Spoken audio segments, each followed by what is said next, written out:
Hello, welcome to the Matadoras. We are so glad you're here today to listen to our podcast or to watch our podcast. We are Dina and Lizzie, and we are going to do something a little different again today. We seem to like to do a little different just because I think that's who Dina and I are. And I am going to take Dina back into July of 2019. I've archived some text messages and some letters that were written. So Dina doesn't know exactly what I'm getting ready to read. She knows kind of like the theme that we're getting ready to talk about. And I'm going to go ahead and get started on the messages. So give me a second here. So Rex was, as we have found out, he had lived a double life. And wife number 3 was named, we gave her the name Jane. And when she found out that Rex had lived a double life, completely lied about who he really was and that he was already married to me when he was with her. Because when she found out about all of it, we both commended her for her willingness to listen, to absorb the information, grieve through the information, at the same time, take steps to protect herself moving forward.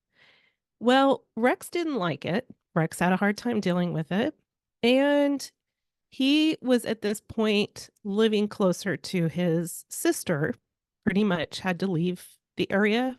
Maybe not. No, I can't remember, but that's okay. Anyway, so he had sent out this text.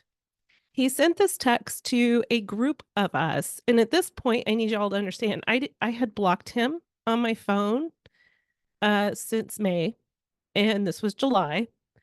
And so at the same time, the same day, I had my phone completely turned off. So later on, I got all these different messages and stuff like this. So it was really quite fascinating and very heartbreaking. The beautiful thing is that I can move on. I can talk about it. I can read these texts without feeling raw, emotional, and just vulnerable. And I kind of wanted to share them because I think this is an interesting topic moving forward. So I'm going to go ahead and start reading. This is the message that Rex sent to a group of us. Now, Lizzie, just for my own clarification too, since you're surprising me with this, at what point in time after the relationship with Jane was this text? It was probably barely a week later. After he was discovered, right? Yes. After she discovered the truth. Right. She found out that he had been, of course, we caught up to her and thankfully and warned her. So she finds out the truth and she's like, goodbye, and makes him, the police actually made him leave. If you guys go back to our first podcast, you'll hear the whole story. But the police made him leave and she had a restraining order so he could never bother her again. Right. And well, so for 2 weeks. It was just 2 weeks at this point. But yes, it was during that 2-week time frame. Go ahead. Yeah. So he can't go to her. He can't talk to her. He can't do anything. And so he starts texting us, including my kids. If I'm correct on the one you're about to read. Yes. My kids are in there too. And so he hasn't even talked to the kids in probably a year. And now he's suddenly sending this text. Okay, great. I think I know which one it is, but I have not even seen it or heard about it in years. So this is going to be interesting. All right. Here we go. Go for it. Hang on, Dina. Here you go. All right. Okay, so from Rex.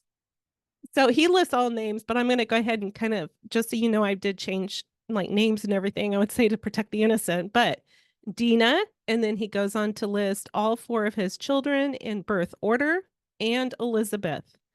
I'm addressing this in the order that each of you came into my life. Dina was perfect. She was my first love. She was a good mother and wife. I suppose her only fault was loving me.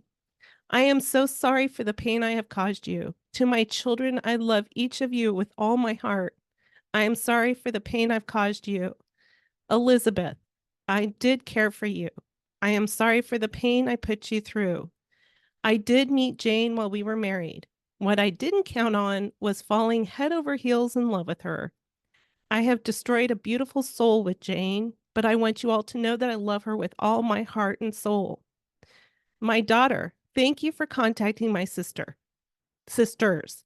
I have found out that they love me unconditionally and want to help me try to fix myself. I have lived a life of lies. Meeting Jane has made me really see what I'm lacking and that I need to fix me. Now, just so y'all know, because there was a restraining order in place, Rex could not send this text to Jane. So his sister sent this, wanting Jane to know that Rex had sent this to Dina, all his kids, and to me. I'm going to read Dina's response. Dina, you did it so beautifully. Oh my goodness. I don't really remember my response, but I remember being angrier than I have almost ever been. So, okay, carry on. The beauty of it is this is story time. So hang on, Dina. Okay. Rex, I am responding to the text. It is fascinating to me how you can wreck and ruin 3 beautiful families, and every time it catches up with you, you suddenly see the error of your ways and want to change. Not while you're having an affair with innocent Jane and cheating on beautiful Lizzie with her, but only after your sins find you out. Where was this repentance before you got caught? Why weren't you coming clean to Jane and Lizzie because you loved and cared for them so much? I have letters from you with almost the exact confessions of true love and realization to change.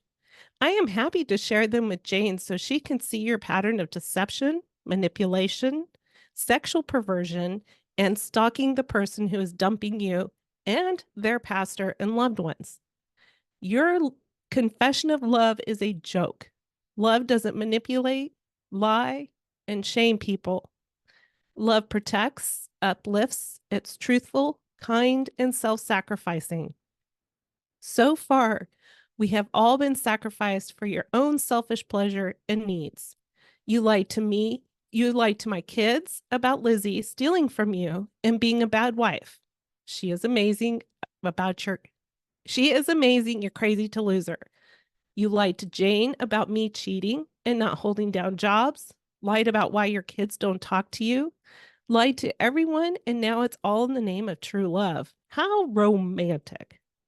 Our entire family sees right through what you're doing right now. Even the backhanded slam you gave to your daughter about contacting your sisters and thanking her for that. We are all done with you. Stop destroying innocent people and leave us the hell alone. These ladies and all of our children are all beautiful souls who don't deserve to be crushed and humiliated because you decided that you love someone else and you put i.e. you in all caps. Now, where I kind of was going with this, as well as just kind of not like we want to kind of, rehash everything, but kind of like how it felt to have a sibling a part of this stupid, disgusting, triangular, painful mess. And then also help enable in it. And the people that were hurt because of that. And so, first of all, Dina, how was it reliving some of that text? And what did it bring to your mind? And I know you kind of went through a lot with family, kind of where we're going on this is how the abuser's family's response to the abused feel, I think, is kind of where we're kind of going with this. There was a lot of hurt and pain on my part because I had just spent a week with this family. I tried to encourage my spouse at the time to go visit them, and he was not willing at that point, but we did make the trip to come through and hang out with them. And the fact that I felt like I was not only already hurt because of the actions of Rex, but now you kind of woven in the family dynamic and the pain that it caused to those of us that are victims in these situations. So, Dina, what are your thoughts? Wow, I have not seen this text message in probably 5 years. Because I think as soon as I wrote it, I just tossed it away. But Lizzie keeps everything. Good job, Lizzie. Because that was, wow. that is really a blast from the past. And Uh-huh. first of all, I'm proud of myself because that was a really good response. You wrote so beautifully, but I knew from the beginning that Dina didn't realize this, that this was going to be told. And I wanted to keep everything because I felt like everything was so important to the emotions, the triggers, the just all the confusion and the web of lies that, that a person, an abuser will do or take, and how they don't care about who they take down with them. Yeah. And, I remember just feeling so protective of you, so protective of my daughter, so protective of Jane. I mean, I don't know. It's a typical narcissist, right? Yeah. To just say, you know, I'm sorry that I did all this, but it was all for love. I just fell so head over heels with this most beautiful person with my whole heart and soul. I loved her. Yeah, you loved her so much that you completely deceived her. You Mm-hmm. completely pulled the wool over her eyes. Mm-hmm. You didn't let her know who you were in any way, shape. You basically made her feel like she was the other woman and you devastated her and her family. Yeah. I mean, so I just have to throw that out there because it's laughable when you read this. And Mm-hmm. the funny thing is I feel like he always would say or write things like this and people would kind of, you know, like his sisters. Yeah. They would, yeah, we get it. We get it. You just fell in love and you didn't quite get what you needed from the first two.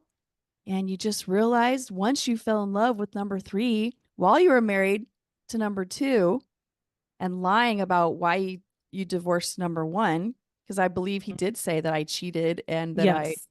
He said couldn't hold down. horrendous. He said the total opposite of your character. I mean, he bashed a character, which to me was just projection because it's the stuff he did.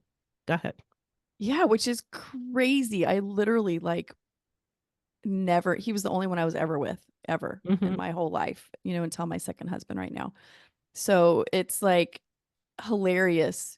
But anyway, okay. But that aside, if we're going to talk about and focus this on family that supports the abuser, Yes. wow, that is such a big problem. It really is. And it is, like you said, Lizzie, told him that he should go see his family. The hilarious part is that the whole, 26 years that we were married, he was so hot and cold with his family, even his mom. He would get mad at her for saying something, or he'd get mad at his sisters, for being honest with him about something. And he would just reject them for sometimes even up to a year. And it's like, I want nothing to do with them. I don't even want to, have a relationship with them anymore. And he would reject them like as easy as walking away from a bowl of popcorn. Like that's how easy it was for him to reject people. I love that And analogy. Sorry. It was good. Okay, go it's ahead. probably not true because it's not easy to walk away from like movie theater popcorn. But anyway, okay, we're digressing. Um, but yeah, so it's so funny. So you said, hey, you should go see your family, which is what I used to always do too. We need to take time for your family. And so you go up there and you spend time, you get to know them, they're lovable people, of course. Mm-hmm. And and I'm creating a scenario for all of you listeners out there.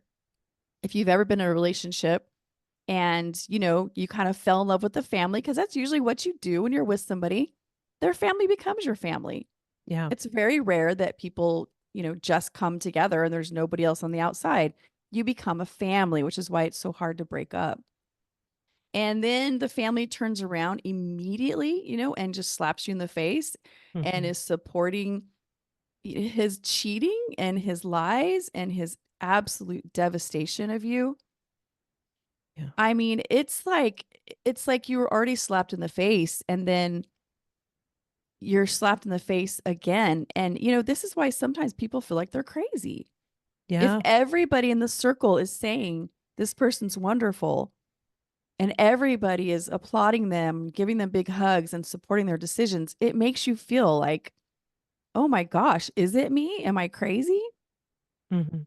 But I will say that hmm, these people are just as dysfunctional as the abuser. And that's the honest truth. Because even when I met Rex at age 17, And by age 19, there were things going on that were freaking me out. And I did talk to his mother about it because his mother knew that he had an affair with a married woman before he met me at like 18 years old.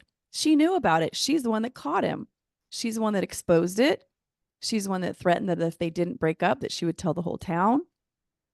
And then she didn't tell me this at all when I came into the relationship. And Mm-hmm. then at 19, when I'm seeing all these things and I, go to her and confide in her and tell her, then she tells me that I'm just jealous.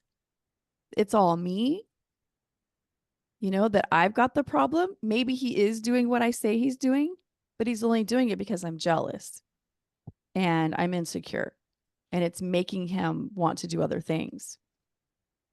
But for the most part, she didn't really believe me. She didn't really believe he would do that. She just believed that I was insecure. And one thing that I noticed that I think I can kind of reflect on myself when I went to his family, previous families, that I would go to them because I knew they loved him as much as I did, if not more, because they knew him since the beginning of time. And I think that's kind of how a lot of victims feel when they go to the abuser's family. And like I said, in this one, we're kind of talking about how the kind of reflecting on how the victims feel because of families. You're already feeling kind of very vulnerable, very crushed. And then sometimes we notice that the families gaslight you, like what Dina was sharing, that was gaslighting. And so you're like thinking, okay, maybe I am really crazy. Maybe I'm really, really, maybe I'm really nuts. You know, uh, maybe it is all me. And it really kind of stirs more turmoil in the moment of trying to figure out what's right and what's wrong. And so, in this aspect, I think Dina and I could say that we completely understand how you as a victim, if this is you, how you feel. And I guess how we would also like to talk about is what are some ways that we can protect ourselves from that type of emotional hurt and pain because, the family, the abuser's family is standing behind the abuser, knowing that he's causing all this riffraff and pain, and not just the one victim of the spouse, but what about the children? How do we proceed? What are some Yeah. thoughts you would like to encourage a victim that may be in this situation because they have gone to the abuser's family and walk away more confused than they did when they went to them? Yeah. So, first of all, I think the first thing that we should all know and understand is if you are going to the abuser's family, let's say you're still together and you're going to them just to talk about what's going on because maybe you need some perspective. Maybe you need to know if this person did these things. You need to, in the back of your mind, expect that they're probably going to stick to their family. They say blood is thicker than water. It's true. It can be true. So just remember that if there's a breakup or if you're trying to go to the abuser's family for support, I wouldn't. I would not go to them for support, and that's just the bottom line. Now, once in a while, in a rare case, you will find somebody who, in that other side of the family who really is more about what's right and wrong. They look at the situation, they believe you, they know that you're a good person, and they will stick to you like glue. But it's rare. It's rare that a brother, of an abuser or sister of an abuser or mom or dad is going to come and take your side. Even if they believe you, they still feel like that's their kid or that's their sibling. And a lot of times they won't believe you because, as we know, abusers tell amazing lies, amazing stories. And in the case of Rex, he couldn't lie, right? Because all of this was out in the open and he knew Mhm. it. Yep. So then he just spun it to say, yes, it happened, but it was a beautiful love story. But it wouldn't have mattered what he said to his sisters. It wouldn't have mattered what he said. He could have said, I screwed over everybody, and I'm so sad about it. And they would have been like, oh, because that's how they were. Yeah. It was their baby brother. You Mm-hmm. know, they're going to blame it on his upbringing. They're going to blame it on, maybe, he had a hard childhood. They're going to give him every excuse. They're going to roll out the red carpet. And that's what family does, And so we just need to keep that in mind. However, if the dysfunctional family of the dysfunctional person you're with, if they are sticking with this person and they are not at all supporting you in any way, then they need to not be in your life either. Yeah. They need to not be in your life. Now, I'm not saying if you have kids with this person that they can't be the grandparents. Maybe they're amazing grandparents. But if they're being abusive or harsh, or they're talking to your children about you as the mom or dad, and they're creating toxicity or they're creating division, then yeah, that something needs to be done. But very complicated. But remember, when you get out of a toxic situation, you need a brand new circle, because very likely you have brought in all kinds of people, to your circle without realizing it, that are really toxic. And I know that when Rex and I were done, I had to look at my entire friend group back then. And I had to really think about, like, who was healthy, really healthy. And I mean every kind of healthy. I mean emotionally healthy, spiritually healthy. You know, people that stood in your corner, people that really saw the truth, people that really understood it. And those are the people that you keep. But you have to understand that if you're attracting somebody in your life, a significant other that's toxic, there's a really good chance that you have a lot of other people in your life that are also toxic. And it doesn't mean they're all narcissists. It could just mean that they're just very unhealthy people, that they make bad decisions themselves. You're probably going to need a whole new set of friends, and it's going to be lonely for a minute, but stick to those people that are in your corner, have always been in your corner. And, you will create a whole new beautiful life. You will attract the right kind of people, but continue on your path to get healthy. It's so important after a breakup from one of these relationships that you get therapy, or you get into a support group, or you get a life coach, and you get healthy, because you will continue to attract toxic people, which is why they say if you married a narcissist once, you're more likely to marry one twice than less likely. Crazy, right? So don't leave That's a that to hard one. chance. Yeah, that's a hard one to kind of wrap your head around. And I think it's also, you're not crazy. You're not crazy in this Exactly. whole mess, because you not now only grieve over who you thought your husband was, or your spouse, or who you thought the relationship you had with their family or whatever. You realize there's a huge grief here of cutting all those ties and rebuilding. So it's like you have to grieve the old to learn to find and heal the new. But in the midst, when they come at you with all of this, you're not crazy. And it's just, you got to kind of go back to understanding who you are actually talking to, that, blood overall is thicker than water. Not always, because we know some cases that it's not that way. And that is really awesome.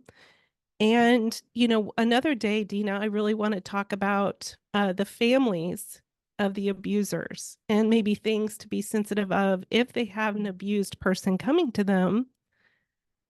Maybe if they're listening to us or to other people, because our goal is to bring awareness, then hopefully they will glean some information as well. Because I think to really change this whole dynamic of family and toxicity and having healthy boundaries, it's all about bringing these awareness. And sometimes we don't know.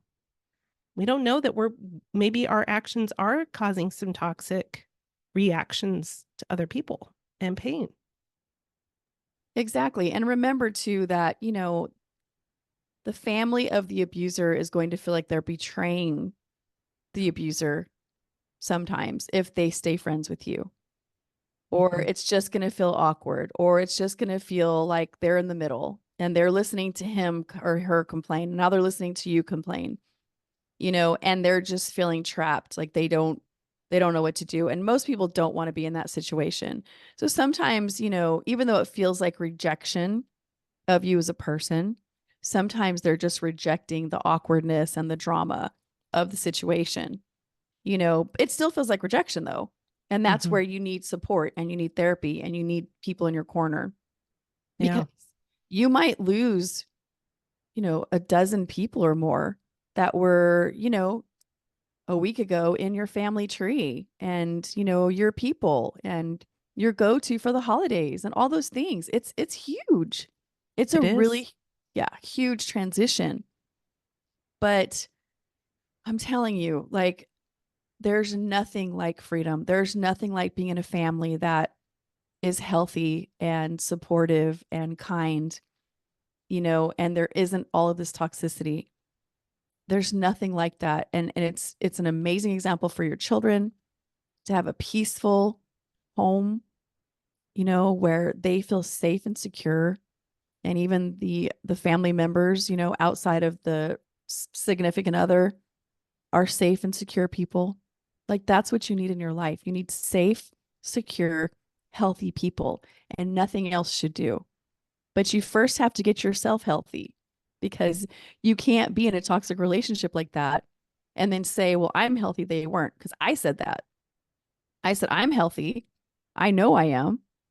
He's the one that's messed up, which was true to an extent.